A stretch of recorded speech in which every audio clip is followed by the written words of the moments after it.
Hi, good morning. It's Jim from the Mavestar Observatory. Guys, I know it's been a few days since the last update I did, but it doesn't mean that I've been sat here twiddling my thumbs doing nothing. We've been trying to locate our first Muon detector in a position around my property that we could almost eliminate all the uncertainties with regards to gamma rays, because as you know, our Muon detectors don't just detect gamma rays or muon. Well, sorry, they don't just detect muons, they also detect gamma rays. So what I did is I purchased a radiation detector that detects gamma, beta and X-rays, and I've been putting them both side by side to work out, you know, the best way of isolating any uncertainties with regards to gamma radiation.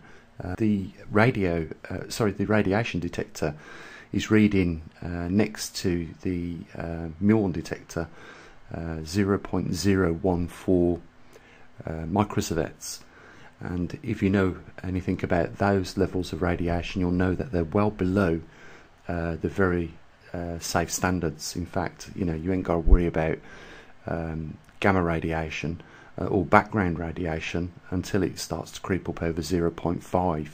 So we're well below the you know, safety levels of background radiation. But what it does tell me, first of all, with the readings that we're getting from the Muon detectors, which we'll go into a little bit later on, and I'll give you an idea over a square meter what level we've got with regards to Muon radiation, and what those levels are a little bit later on in the video. But I wanted to say a big thanks to those people that have supported us on Patreon. Even though there was, at the last payoff at the end of the month, you know, a little drop of 12 people. We went from 180 patrons down to 168. You know, we've still got to thank you guys for hanging in there with us, and I think that's because you know what we're trying to do here at the Mavestar Observatory, and that is really work out what is the level of threat we face with cosmic radiation, and in turn creating those byproducts that we get at the surface of the Earth, which is muons, and the level of radiation which muons you know, can give off. So, you know, big thanks to you, and if you've supported us over the last week on PayPal, you know, big thanks to you as well, guys. But the important thing is that we keep it supported, and that, you know, if we can do that, then we can continue doing what we've set out to do this year. And I know we haven't got much left of the year before, you know, our first year's out, but we've achieved quite a lot. You know, we've got magnetometers in the United States, in California, and JD had messaged me the other day, although he's been going through, you know, turmoil over there with all what's been happening. First of all, the earthquakes, then the then there's been fires, and you know, they're due, from what I can tell, you know, some heavy snow fronts. You know, he's going to do his best to get the data, although it has been a few months since we last had a data packet off him. We've got Brad in Kentucky, who's regularly sending us data from his station. And as you guys know, we've got Jeff and Richard in Australia, one on the Gold Coast and one in Perth. And we've also got Tony in Hong Kong. So, you know, big thanks to you guys as well, you know, for sticking with us and trying to, you know, get some clarity as to what we're all facing. But our work, like I said, is not far from done. You know, we want to find out what's going on with our Earth, and, you know, with regards to the two levels of risk which we face. And as you can see, again, the sun is void of any major solar activity. There's no sunspots, and it's been like that for a long time. And as a result of that, you know, it puts us into what is known as a grand solar minimum. You can see that for the last you know, 33 years on this chart down here. Just go a little bit further back up. There we go. That you can see that on the chart that you're looking at now, over the last 33 years, you know, sunspots have been declining. And as a result of sunspots declining, we find ourselves in times like you can see here, when the sunspots diminish and go into the you know, solar minimum, we have large increases of cosmic radiation. And this is what our muon detectors are set up to do, is to, you know, locate the levels of muons that we get as a result of collisions in the upper atmosphere with cosmic rays hitting those air particles. The other thing, not only does sunspots cause you know, high levels of cosmic radiation, and you can actually see on this second chart down from, you see the sunspots at the top, you can see the levels of cosmic radiation. If you just look at the solar cycle 22, you can see we had a moderate amount of cosmic radiation, and then at the end of that cycle it starts to increase, and we're at the end of solar cycle 23 here, and you can see that there's a vast amount of, it's over doubled in you know, the quantity that we get. Now a little bit later on I'm going to go over how much we're getting per square metre with our first muon detector, just to give you an idea of what radiation we get. But you know, we're not just faced with a grand solar minimum allowing more of this cosmic radiation into our solar system and in turn into our atmosphere. We're also in a rare event known as a magnetic pole shift of the Earth, and equally what this does is weaken our magnetosphere, and that in turn is our primary defense from cosmic radiation, and when that weakens we get a lot more inbound. So what you can see on this chart is not just the result of, you know, the heliosphere shrinking due to a grand solar minimum, you're also looking at the levels of radiation that are in our atmosphere and at the surface as a result of a magnetic pole shift. And you know, this is, as you guys know, knocking our weather about a lot on the planet in terms of changing the behaviour of our jet streams both over the northern and southern hemispheres.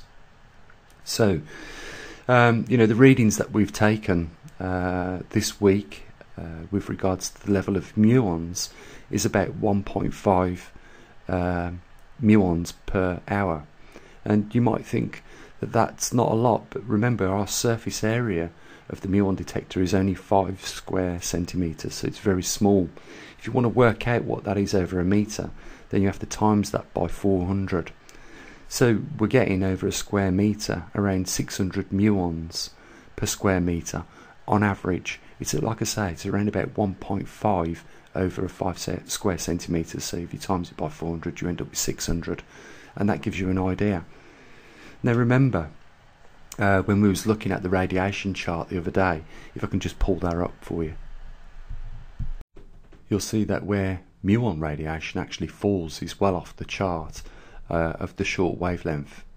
We've got cosmic rays. We know that cosmic rays create pions before they create muons, so the wavelength would go shorter for pions and then even shorter for muons. But the thing to remember is you know how harmful ultraviolet radiation can be, and we can see that clearly on this chart.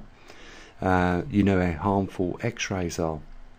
If you have, you know, too many X-rays, then it's going to pose risks of cancer. You know, it's the same with ultraviolet radiation. You know, too much exposure to sunlight and UV light can create skin cancers. It's the same thing with X-rays, only X-rays penetrate beneath the skin, and so do gamma rays. But gamma rays you'll probably more associate with, you know, nuclear exposure and things like that.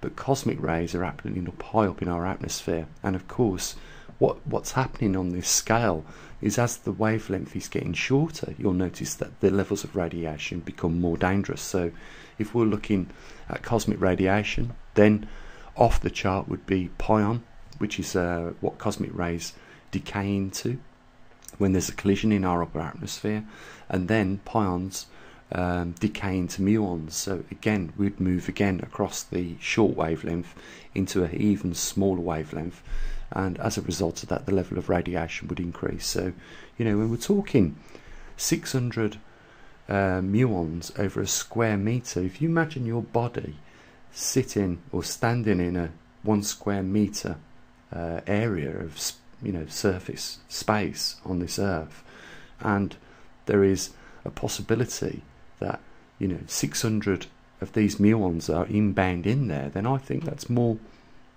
radiation from muons that really you want. And 600 muons per square metre on the surface area is quite a lot. Don't forget, it only takes one of these muons to, as it enters your body, and these muons enter several layers of concrete buildings. Remember experiments that was conducted where someone in a 10-storey building on the fifth floor was measuring the level of radiation with regards to muons, and when he took it down into the basement, so he now had 10 floors above him, only 30% reduction was managed to be achieved by that level of material above him. So these things fly right through concrete, steel, etc., etc., so they don't have a problem going through your body. And it's just a matter of exposure and amounts that become lethal for us. So studying what we're doing here at the Mavestar Observatory now with regards to cosmic radiation, creating muons, I think is really important for us. And the next step, if I just pull up the next map, the next step to really focus on is not just taking readings now from the UK with muon detectors. I think we really need to answer that big question, and that is put one out either in Brazil and or South Africa, along with another magnetometer. So whoever perhaps is willing to have one of those in Brazil or South Africa, they could probably have one of our magnetometers as well, so that they could monitor the level of radiation in a weakened field. Let me just pull up the map so you can see what I'm talking about. So like I was talking, in a weakened field, and as you can see where M8 is situated, somewhere around Brazil or South Africa, they're both positions where the intensity of magnetism is very low. And the reason why I want to put our muon detectors and magnetometers in this region is to work out how low it is, and then compare it with somewhere like South Australia, or even very north Canada, where the intensity is creeping up in the range of 60 nanoteslas or 60,000 nanoteslas. So that's what we want, and then we can make a comparison. But the muon detectors is going to tell us how much radiation is inbound in these regions, and if we're going through a magnetic reversal on this planet, then as the poles reverse, and Canada is going to be one of the first places in the next 4 to 7 years to find out what it's like to lose that intensity, we can work out what they've got to expect by just getting readings from the M8 region in the South Atlantic anomaly. So guys, our work's not over. In fact, it's really halfway through. What we need to do next is what I'm doing. That's building the next few muon detectors to go out to these regions, get a couple more magnetometers out there in the field so that we can get the readings from those, and continue collecting the data from those 5 magnetometers that we've got out there already, and just keep informing you guys as to where the magnetic pole is right now and how that's progressing, along with what the field strengths are. And we can also include, if you want, levels of background radiation in these different regions, because these radiation detecting Geiger counters are not that dear. We can afford to put one out along with muon detectors and with magnetometers. And I think it would be a good idea if people selected somewhere in their home where they could get the background radiation levels right down, and get the levels of muon counts down as well. I probably could have put my muon detector in a position in my property where it received more counts per minute, but the reason why I selected it in a low region, somewhere where it was pretty much shaded from these muons for some reason or not, was so that I would rather have low readings than high readings, because with high readings you get more uncertainties. And if we look at the background radiation on the Geiger counter, that certainly tells us that that's the case, because over a period of a minute, I think the background radiation numbers was a lot higher. This takes an average over 8 minutes, and it is constant. It's around 12 counts per a minute. on the Geiger counter. So, you know, by doing that, we can work out, you know, if there's more counts on the radiation detector and less counts on the muon detector, that means we're getting just muons hitting the muon detector, and that's what we're after, that information, and not so much as picking up information on the gamma radiation. So yeah, I think it would be a good idea if we could get perhaps Geiger counters out in the field as well. So guys, that's what we've been up to over the last week. You know, there's been a lot of fiddling and fine tuning of the equipment, and it's just in order to get, you know, better results for us. You know, that's what I'm striving to do now. I want to try and improve everything that we do at the mavestar observatory, and you know, in turn that informs you clearer as to what we're facing.